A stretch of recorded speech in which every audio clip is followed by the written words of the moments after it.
My wife's movie club watched The Women, a 1939 film based on a play of the same name, starring Norma Shearer, Joan Crawford, and Rosalind Russel.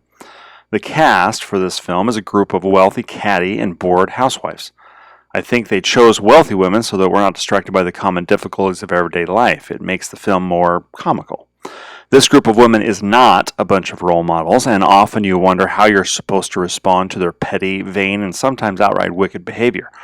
The story, major story, is about Mary Haynes. Mary is a deer and her daughter's a fawn. Mary is happily married, who spends most of her time with a group of friends shopping and getting fitted for dresses and going to the spa.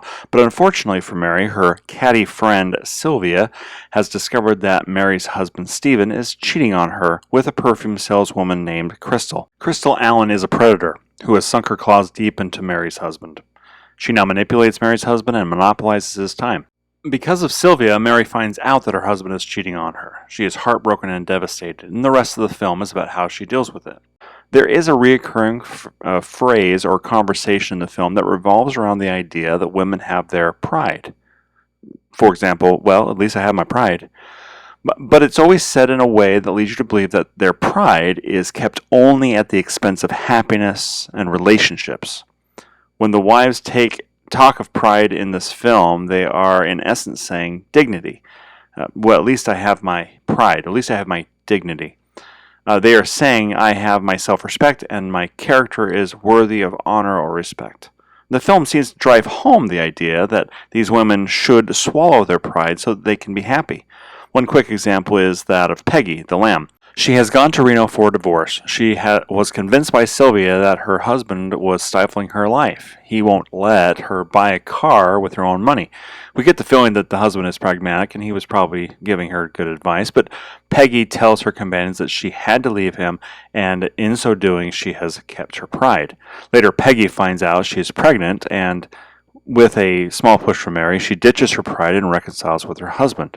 We see her apologetically pledging to do whatever her husband wants, and just like that, she's happy again. The fault was she let Sylvia push her pride to obscure the relationship, which was far more important to her. Mary's pride is a bit more complicated. Normally, pride would mean you value your ego over the relationship, but in this case, we believe Mary is not putting her ego above all else. Of course, her reputation and her character are being maligned in the gossip circles, but we get the feeling her reputation is not the most important thing to her. Mary clearly values her relationship with her husband.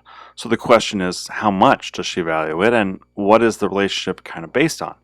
So by going after the divorce, she is making a statement that the relationship is broken. It cannot exist anymore without some kind of change. He must stop his infidelity or the relationship has to come to an end. Mary's pride or dignity depends on this. To her, she cannot be a self-respecting and worthy woman and at the same time put up with Stephen's vile behavior. Her mother, like the wise old owl, tells her to ignore it, and eventually it will all go away. She adds that she should pretend like she doesn't know. Her contention is that the infidelity is not based on love, and Stephen, her husband, will move past this phase of his life only to return to her. The mother is saying your relationship and bond with your husband is more important than your dignity or pride. In the end, when Stephen comes to his senses, you will be together, and that means you win. She strongly advises against divorce because, to the mother, their marriage is the only thing that's keeping Stephen safe from his male nature. It is a tether that doesn't allow him to stray too far and get hurt. Mary seemingly makes the right decisions. She is faithful, loves her family, including her cheating husband. Mary thinks the divorce or threat of divorce will push her husband to remember how good he has it. She only asked for a divorce after her so-called friends spread gossip about her and her cheating husband in a local gossip column, plastering her picture on the front page. What it means is she can no longer maintain the dutiful wife role. She is being wronged, humiliated, and for all intents and purposes, her husband has abandoned her. After her trip to Reno, which seems to be a euphemism for divorce in this film, she is convinced to forget her pride and call Stephen. She learns it's too late. Just as her wise mother warned, as soon as the divorce went through, Stephen got married to his mistress, the predatory Crystal Allen. Mary had been willing to run back to him the whole time, and now it's not an option. Pride was and is the obstacle to their relationship. If you are so worried about who's right and who's wrong, and seeing the outcomes as diminishing to one or the other, it's time to get over yourself and your pride. There is another manifestation of pride in this film in the character Sylvia Fowler. She is the instigator, the gossip, the force of chaos. She plays the part of the tempting devil. She plays it in a humorous way, and it's arguably the most interesting character in the film. At first, I thought she was just a gossip who suffered from schadenfreude, which, is one who takes pleasure in another person's misfortune. But we later learn that she is jealous of others and hates them.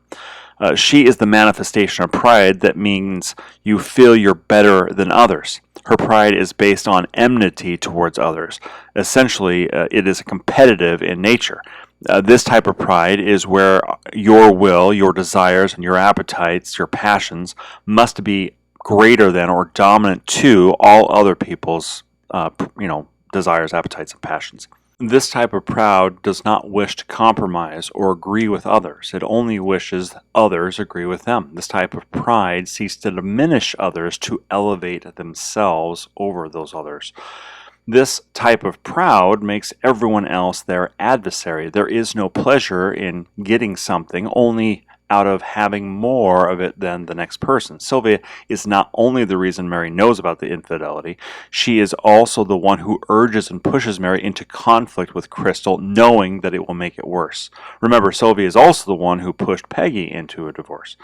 If Sylvia were to swallow her pride and stop making adversarial relationships with everyone, she may have had time to notice her own husband was having an affair.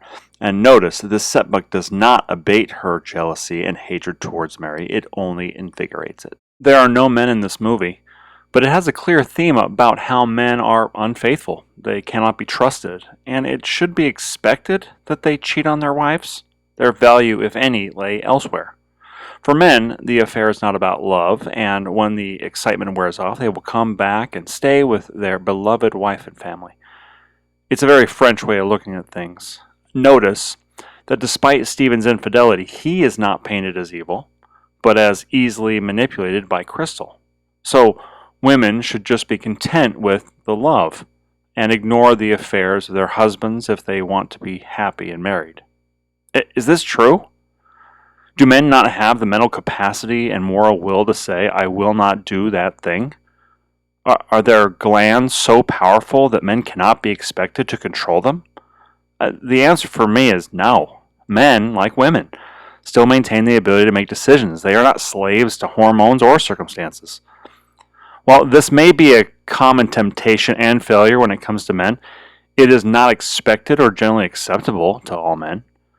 Those that have taken the time to make promises through marriage are not all unfaithful, and there is an expectation that they should and do remain faithful. At least in the society I belong to. I suppose the film is using infidelity to make a point. All men have weaknesses. If women were to leave them over every weakness or failure, then they would be spending a lot of time in Reno, the place for divorces. But it should not be putting up with their weaknesses, but working through them. That allows a way to keep them from bigger dangers. Marriage and relationships will have challenges. You shouldn't give up right away when everything doesn't work out the way you planned, but don't be a doormat either. There is a balance. Husbands and wives should be an influence for good for each other, to correct each other when needed, to grow together. Change and compromise as needed. Both should swallow their pride and hold themselves and each other accountable. And by the way, there's a name for you ladies, but it isn't used in high society, outside of a kennel. So long, ladies.